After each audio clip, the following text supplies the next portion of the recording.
Dr. Hannah Mitchell leaned back in her chair, the old clock striking 7 as the hum of the air conditioner filled her small clinic. At 38, she had long since traded ambitions of prestige for something deeper. The quiet trust of Cherokee County, walls lined with photographs of once broken animals who now thrived, and the steady presence of her golden Labrador, Buddy, dozing beneath her desk. The converted Victorian house creaked with age, but to Hannah it was a sanctuary, a place where compassion mattered more than convenience. She closed the last patient file and allowed herself to imagine a quiet evening, simple dinner, a walk with Buddy once the heat lifted. A soft knock at the door interrupted her thoughts. Denise, her receptionist, stood uneasy, saying there was a call Hannah should take. The word anonymous sharpened the air between them. Hannah knew such calls rarely carried good news. They were whispers of abuse, of fear, of people too afraid to give their names. She picked up the receiver. On the other end, a trembling male voice described a German shepherd chained behind a house on Briarwood Road. The dog had been there for months, starving without water. His plea was urgent, desperate, and then the line went dead. Hannah held the phone, her chest tight. The safe choice was to call animal control to follow procedure to protect her license. But she remembered too many cases delayed until it was too late, too many abusers warned instead of punished. In her mind, she saw the shepherd already gaunt, ribs sharp against skin, eyes dulled yet alive. She lowered the phone and told Denise to cancel tomorrow's appointments. Something had come up. At dawn, Hannah drove her pickup toward Briarwood, heart tight with unease. She parked a block away, duffel bag in hand, bolt cutters, water, food. House 739 sagged in neglect.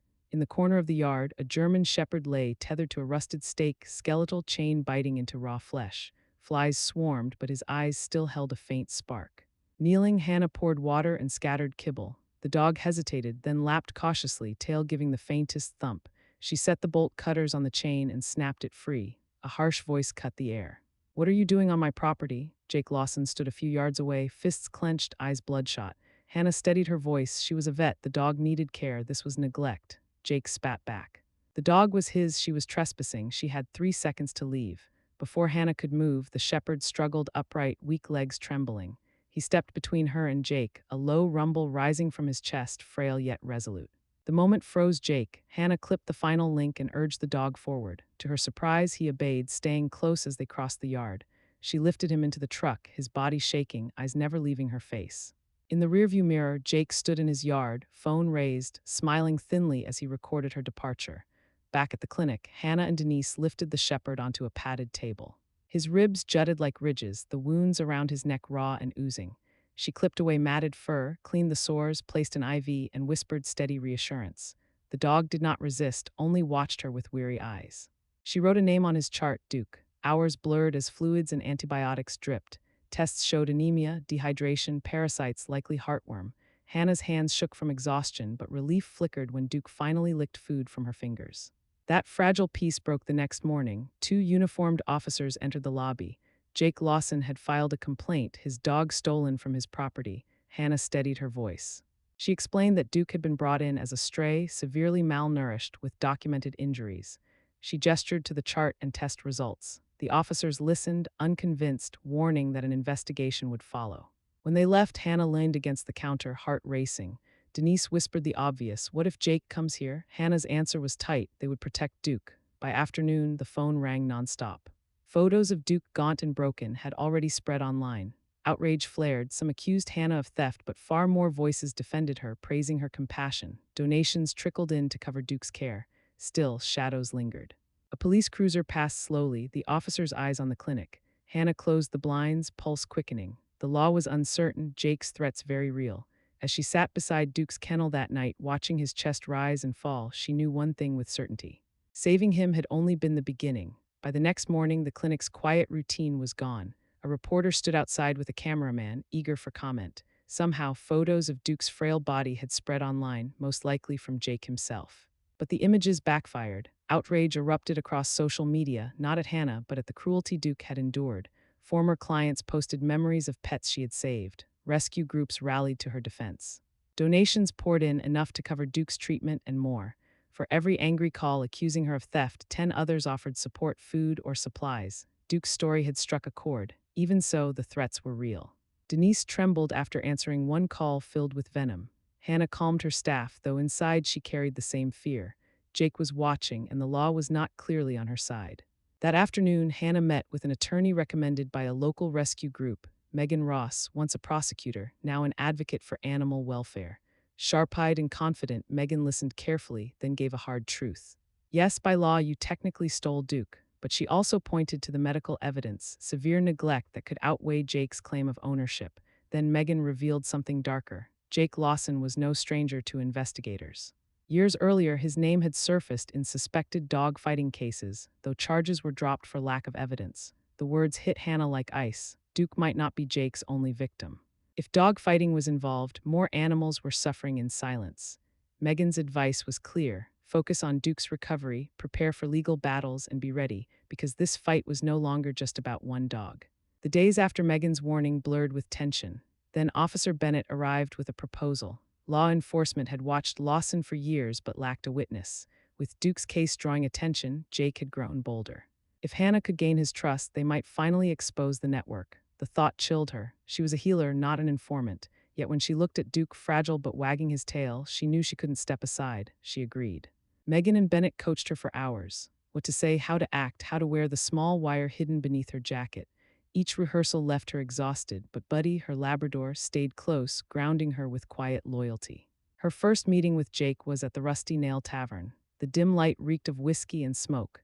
Jake eyed her with suspicion as she spun her story. Regret for taking Duke, fear of community backlash, curiosity about his world. He studied her for a long moment, then smirked. Maybe you're tougher than I thought, he said. Weeks followed with secret meetings in parking lots, at bars, on back roads. Jake bragged in fragments. Fights in barns, cash trades, dogs trained through cruelty. Each word Hannah recorded, each word cutting deeper. The worst came when he led her to a shed outside town. Rows of cages lined the walls, scarred dogs pacing in shadows. The stench of blood and fear was suffocating. Hannah forced herself to stay calm, crouching to examine a limping pit bull. Her gentle touch convinced Jake she was useful, but suspicion brewed.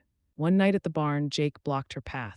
His eyes burned with rage. You think I'm a fool? He snapped, pulling a gun. He said she was wired. The weight of the device pressed against her ribs.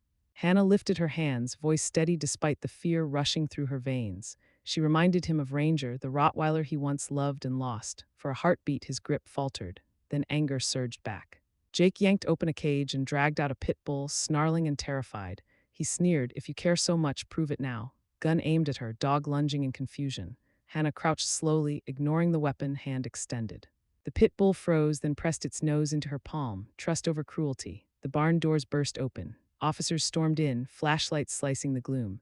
Chaos erupted, dogs barking, men shouting, a gunshot cracking into the wall inches from Hannah. In seconds, Jake was on the ground, wrestled into handcuffs, cursing vengeance. Hannah stumbled back, knees weak, the pit bull pressed to her side. Around her, officers cut chains, lifted dogs into carriers, dozens of lives freed. For Hannah, it was the end of one nightmare, yet she knew the fight had only begun. The raid made headlines across the county. Dozens of dogs rescued, evidence piled high, and Jake Lawson in custody. For Hannah, relief was tempered by the echo of the gunshot that had splintered the wall beside her. Weeks later, she stood in court as Duke's former owner was brought before the judge. Jake looked older, his swagger dulled by shackles and sleepless nights. At first, he denied everything, calling Hannah a liar, claiming Duke had been well cared for. But photographs, medical records, and testimony from officers dismantled his defense piece by piece. When Hannah took the stand, her voice stayed steady though her hands tightened on the railing. She described Duke's condition, the infection on his neck, the cages in the shed, and the night at the barn when a gun had been aimed at her. Her words painted a picture too vivid to ignore. Then something shifted. Pressed by evidence, Jake's bravado cracked. He spoke of Ranger, the Rottweiler he once raised and loved until thieves stole him for fights. By the time Jake found him, Ranger was scarred, unrecognizable. Losing him broke something inside. Bitterness, alcohol, and violence followed until cruelty became routine. His voice faltered as he admitted becoming the very thing that had destroyed his dog. For a moment, silence hung heavy in the courtroom. The judge sentenced Jake to prison. The term was reduced after he agreed to cooperate in exposing other rings, but the damage to his reputation was permanent. Months into his sentence, letters began arriving at Hannah's clinic. Jake's uneven handwriting filled the pages with apologies, stories of working in a prison program that paired inmates with rescue dogs. He wrote of learning patience, of small victories that felt larger than anything before.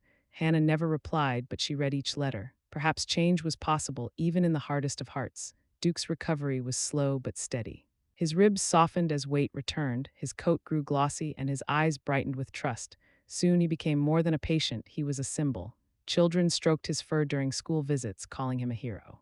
Clients donated supplies and volunteers offered time. Wherever Duke went, hope followed. With donations and community support, Hannah launched the Second Chance Rehabilitation Center, expanding beyond her small clinic. The facility welcomed dogs rescued from abuse, offering healing and training.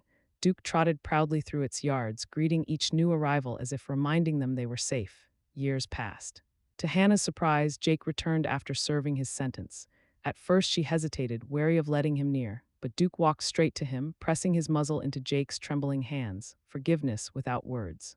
Moved, Hannah allowed him to volunteer. Jake rarely spoke of the past, except when addressing troubled youth. He warned them of the choices that had destroyed his life. His honesty, rough and unpolished, struck deeper than rehearsed speeches ever could. From this, the Guardians program was born, pairing at-risk teenagers with rehabilitated dogs. Many found new direction. One boy, once notorious for fights, trained a timid hound with such patience that years later he returned wearing a veterinary student badge. Time, however, moved forward. Duke aged gracefully, his muzzle silvering, his steps slowing. When he finally passed, surrounded by Hannah, her staff, and children who loved him, grief spread through the town. Yet pride followed. At the center's heart, a garden was built in his memory. The plaque read, "In honor of Duke, who taught us love is stronger than fear, and that every life deserves a second chance." Hannah often stood there at dusk, watching new rescues take their first uncertain steps into safety. She thought of the anonymous call that had begun it all, of the long road from fear to hope. She whispered her thanks to Duke, the partner, the reminder, the teacher. His story would live on in every second chance given.